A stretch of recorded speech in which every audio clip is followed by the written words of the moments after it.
Celakalah mereka yang menyebutkan kejahatan itu baik dan kebaikan itu jahat, yang mengubah kegelapan menjadi terang dan terang menjadi kegelapan, yang mengubah pahit menjadi manis dan manis menjadi pahit. Salam damai, salam sejahtera semua saudara-saudara yang saya kasih dalam Kristus Yesus.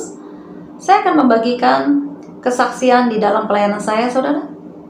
Ada seorang bapak yang meminta saya untuk mendoakan anaknya karena anaknya menderita sakit epilepsi yang sudah cukup lama, dari kelas 5 SD sampai dengan SMK, saudara.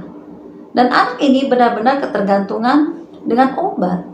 Jadi anak ini tidak boleh terlambat minum obat. Karena apabila terlambat, anak ini akan langsung kejang-kejang, saudara. Jadi akhirnya saya doakan, dan setelah saya doakan, keesokan harinya, bapak tersebut mengabarkan kepada saya bahwa anaknya sudah tidak kejang-kejang lagi apabila tidak minum obat, dan anaknya sudah sembuh total, saudara. Saya katakan kepada bapak tersebut, puji Tuhan, Tuhan Yesus telah menyembuhkan sakit anak bapak dan mujizat telah dinyatakan. Tuhan Yesus kita memang dahsyat kuasanya, saudara. Dari dahulu, sekarang, sampai selama-lamanya. Kuasanya tak terbatas. Janganlah kita membatasi kuasa Tuhan dengan ketidakpercayaan dan kebimbangan kita. Kemuliaan hanya bagi Tuhan kita, Yesus Kristus. Saudara, berkeluarga itu adalah sebuah anugerah Tuhan. Dan setiap keluarga pasti memiliki anak. Ada juga keluarga yang tidak memiliki anak, yang akhirnya harus mengadopsi anak, saudara. Dan anak akan menjadi pelengkap bagi keluarga. Maka dikatakan sebuah keluarga belum lengkap kalau belum ada kehadiran anak di tengah-tengah pasangan. Oleh karena itu, kita semua yang sudah menjadi orang tua, janganlah menyia-nyiakan hidup kita ketika kita telah diberikan kesempatan dan dipercayakan Tuhan untuk memiliki anak. Maka kita harus merawat, menjaga, memelihara, dan melindungi anak-anak kita, saudara. Anak kita adalah aset atau harta, saudara. Ketika saudara sudah tidak lagi produktif, baik dalam bekerja, dalam berbisnis, bahkan juga dalam beraktivitas, maka anak-anak kita lah yang akan melanjutkan usaha kita yang telah kita bina. Mereka juga yang akan merawat dan menjaga kita kelak. Karena kita semua akan menjadi tua dan lemah, saudara. Dan anak-anak kita yang akan menjadi ahli waris kita.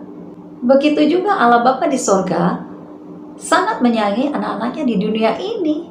Maka dengan jelas firman Tuhan berkata di dalam kitab Wahyu 3 ayat yang ke-19, barang siapa kukasihi ia kutegur dan kuhajar, sebab itu relakanlah hatimu dan bertobatlah. Firman Tuhan ini merupakan satu bentuk yang dinyatakan oleh Tuhan bahwa Tuhan begitu sangat menyayangi kita semua anak-anaknya. Kalau dikatakan Tuhan begitu sangat menyayangi kita, maka kita semua akan dididik dan dibentuk tentunya sesuai dengan standar Tuhan, bukan standar manusia, saudara. Agar kita semua memenuhi panggilannya sesuai dengan rancangan dan kehendak Tuhan. Maka ketika kita semua dibentuk, dihajar, dan ditegur oleh Tuhan, saudara dan saya harus merespon dan menerima dengan penuh ketulusan dan keikhlasan, saudara. Karena dengan ketulusan dan keikhlasan akan menghasilkan satu bejana yang indah dan satu pribadi yang layak di hadapan Tuhan. Dan kita tidak boleh menolak dididik atau dibentuk oleh Tuhan. Ditegur dan dihajar artinya adalah Tuhan mengizinkan suatu permasalahan terjadi di dalam kehidupan saudara dan saya. Tetapi ingat, bukan Tuhan yang memberikan masalah itu, tetapi iblis yang memberikan masalah itu. Tetapi Tuhan mengizinkan semua itu terjadi di dalam kehidupan saudara dan saya, agar kita menjadi pribadi yang dewasa dan layak di hadapan Tuhan. Karena rancangan-rancangan Tuhan itu yang ada pada kita semua adalah rancangan damai sejahtera, bukan rancangan kecelakaan, saudara. Untuk memberikan kepada kita semua hari depan yang penuh harapan. Saudara dapat melihat itu di Yeremia 29 ayat yang ke-11. Saudara, saya akan mengambil contoh besi dan emas. Besi dan emas harus dibakar dengan api terlebih dahulu sampai panasnya mencapai kadar tertentu, barulah besi dan emas dapat dibentuk sesuai dengan keinginan kita. Begitu juga Allah Bapa di sorga akan membentuk kita semua masing-masing sesuai dengan rancangannya. Barulah Setelah itu kita bisa masuk sesuai kriteria dan standar yang Tuhan inginkan. Setelah itu barulah saudara saya akan menerima hadiah yang terindah dari Allah Bapa kita, yaitu menjadi ahli warisnya. Maka kasih karunia-Nya akan dicurahkan kepada saudara dan saya. Karena kita tahu, Bapa yang jahat saja tahu memberi yang baik kepada anak-anaknya. Apalagi Bapa yang di sorga, pasti memberikan yang terbaik bagi anak-anaknya. Dan bagaimana dengan hidup kita di dunia ini sebagai orang tua, saudara? Bagaimana kita harus mendidik anak-anak kita? Ketika mereka dilahirkan, kehadiran mereka sangat dinantikan, mereka lucu, mereka sangat menyenangkan hati. Tetapi begitu mereka beranjak dewasa dan mereka mulai mengenal dosa, mungkin karena pergaulan sekolah, lingkungan sekitar, mungkin karena juga pengaruh media sosial, sehingga mereka menjadi anak yang memberontak. Mereka mulai mencontoh hal yang salah, sehingga membuat orang tuanya gusar, marah, kecewa terhadap anak-anaknya. Pada saat itulah, sebuah keluarga Kristen yang dewasa harus tahu menyikapinya. Bagaimana harus menjadi orang tua yang bijaksana, dewasa dalam mendidik anak-anaknya. Saudara, mari kita lihat kitab Amsal 23 ayat yang ke-14. Engkau memukulnya dengan rotan, tetapi engkau menyelamatkan nyawanya dari dunia orang mati. Saudara, kita jangan mengartikan firman Tuhan ini secara letterlek atau harafiah, saudara. Karena ketika anak melakukan suatu pelanggaran, lalu sikap orang tua yang langsung mungkin memukul dengan rotan, mungkin membentak, mungkin juga memukul dengan ikat pinggang, atau juga mungkin mengunci anak di dalam kamar mandi. Karena sekalipun saudara melakukan ketika anak saudara di usia katakanlah 8 tahun, 9 tahun, itu tetap membekas di hati mereka, saudara, dan akan meninggalkan luka di hati mereka. Mungkin ada orang tua yang mengatakan, saya kan kalau memukul tidak kencang, hanya pelan, agar mereka kapok dan memberi efek jerah kepada mereka. Mari saudara, jangan mengandalkan kekuatan kita dalam mendidik anak kita, saudara. Andalkan dan libatkan Tuhan di dalam mendidik anak-anak kita, karena Tuhan sanggup melakukan segala perkara. Karena dengan menggunakan cara-cara dunia, mungkin menggunakan benda, dengan cara membentak, maka mereka akan meninggalkan kepahitan atau luka batin terhadap orang tua mereka. Jadi, libatkan Tuhan di dalam mendidik anak-anak saudara, yaitu dengan membawa selalu anak-anak saudara di dalam doa. Itu artinya, saudara dan saya selalu menyertakan Tuhan di dalam mendidik anak-anak. Maka Roh Allah akan berkarya di dalam diri anak-anak. Roh Allah akan bekerja di dalam hidup anak-anak saudara. Karena kita sadar bahwa kita tidak mampu mendidik sendiri tanpa turut campur tangan Tuhan. Bahkan ada yang menerapkan jam malam pada anak-anaknya, saudara. Dan ini real, saudara. Saya sungguh temukan di dalam pelayanan saya. Bahkan orang tuanya suka memukul anak-anaknya. Jadi karena anaknya mungkin sudah dewasa, mungkin sudah usia 19, mungkin 20 tahun. Jadi apabila pulang ke rumah melewati pukul 10 malam, maka tidak dapat masuk rumah lagi karena rumahnya sudah dikunci dan mereka harus menginap di luar, saudara. Dan saya mau katakan, ini tidak sesuai dengan kehendak Tuhan, tidak menerapkan kasih yang Yesus ajarkan. Dan ini akan sangat berefek negatif pada psikis anak. Anak akan mengalami kepahitan dan dendam terhadap orang tuanya.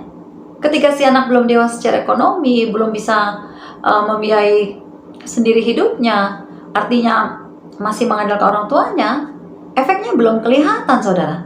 Tetapi ketika si anak sudah makin beranjak dewasa, mandiri, dalam artian mampu membiayai kebutuhannya sendiri, mereka akan bersifat individual, sendiri-sendiri, saudara.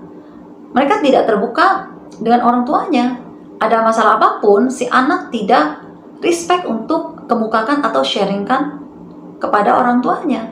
Dan ini dapat hilang atau dapat disembuhkan ketika si anak sungguh-sungguh mengikuti Tuhan Yesus dan ada pembimbing rohani yang membimbingnya. Jadi kita sebagai orang tua harus memperhatikan efek long term atau jangka panjangnya bagi anak-anak kita, saudara. Juga tidak ada salahnya kalau orang tua harus meminta maaf kepada anak-anaknya. Begitu juga kita harus ajarkan kepada anak kita untuk meminta maaf kepada orang tuanya apabila melakukan kesalahan. Ini mengajarkan sikap rendah hati kepada anak-anak kita, saudara. Jangan menjadi orang tua yang otoriter, saudara. Karena hasil didikan yang otoriter akan menghasilkan anak-anak yang keras, tidak luwes, tidak bijaksana, ya anak-anak yang tidak berintegritas, dan memiliki efek kejiwaan yang tidak baik. Artinya dia akan melampiaskan apa yang pernah dilakukan oleh orang tuanya itu kepada teman-temannya, mungkin juga nanti kepada istrinya, kepada adik-adiknya, juga mungkin kepada anaknya nanti. Memang efek negatif ini tidak langsung dapat terlihat. Sebetulnya pada saat SMP, SMA sudah mulai dapat kelihatan, saudara. Di dalam pergaulan mereka kelihatan lebih egois, tetapi lebih mencolok lagi pada saat nanti setelah menikah, saudara.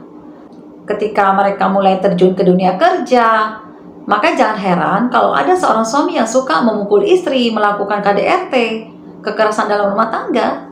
Jadi seseorang yang level imannya semakin tinggi, maka kasih itu akan semakin nampak, saudara. Karena kasih menempati tempat yang tertinggi. Iman, pengharapan, kasih.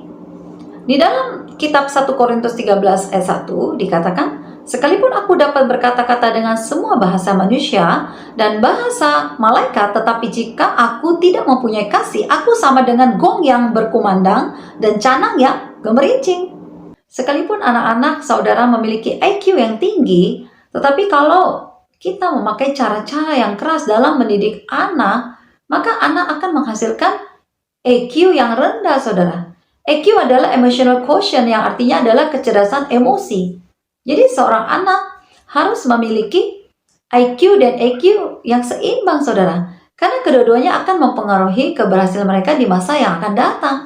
Dan kecerdasan emosi atau EQ seorang anak harus baik dan tinggi. Dan ini adalah ciri-ciri seorang anak yang memiliki kecerdasan emosi atau EQ yang baik dan tinggi. Yang pertama adalah dapat mengontrol emosi dan menguasai diri, dapat berinteraksi secara sosial, mungkin di dalam pergaulan, di dalam menghadapi kliennya, dapat menjaga perasaan orang lain, tidak suka melukai perasaan orang lain, dan memiliki kepercayaan diri, dapat memperlakukan orang lain dengan baik. Apapun yang terjadi dalam dirinya, dalam situasi apapun, tetap tenang dan tidak panik. Dan anak tersebut dapat memanage atau mengatur dirinya sendiri, bersikap lebih dewasa, dan dapat bertanggung jawab, dan dapat dipercaya. Kita semua tentunya ingin memiliki anak-anak yang unggul, bukan? Jadi anak yang unggul bukan berarti harus memiliki nilai yang tertinggi atau terbaik. Buat apa memiliki nilai yang terbaik tetapi memiliki sikap yang minus? Jadi untuk mendapatkan anak-anak yang unggul, berintegritas, berkualitas, berkepribadian, dan berkarakter yang baik, saudara-saudara semua sebagai orang tua harus memotivasi mereka dan mengarahkan mereka, serta memberikan pandangan kepada anak-anak saudara. Sebagai contoh, ketika mereka membuat suatu kesalahan, orang tua harus menjelaskan akibat dari kesalahannya. Efek negatifnya apa? Jadi jelaskan sebab akibatnya. Memberi kepercayaan yang bertanggung jawab kepada anak-anak kita. Orang tua harus memberi contoh dan menuntun mereka untuk mendekatkan diri kepada Tuhan. Lalu memberikan mereka pendidikan spiritual. Sehingga apa yang mereka lakukan, mereka menyadarinya dan dapat memegang kepercayaan yang telah diberikan orang tuanya. Dan tidak menyia-nyiakan kepercayaan yang telah diberikan. Karena kita tidak mungkin menjaga mereka 24 jam. Dan ingatkan mereka bahwa apa yang mereka lakukan, Tuhan melihat perbuatan mereka sekalipun orang tuanya tidak melihat. Kalau mereka salah, tegur dengan penuh kasih, lembut, dan tidak dengan emosi, saudara. Dan ingatkan untuk tidak mengulangi lagi. Dan saudara harus sebutkan efek negatif dari perbuatannya. Dan kasih waktu anak-anak untuk melakukan perubahan, saudara. Dan anak saudara harus selalu dibawa di dalam doa agar Roh Kudus senantiasa berkarya di dalam sikap dan tumbuh kembang anak-anak kita.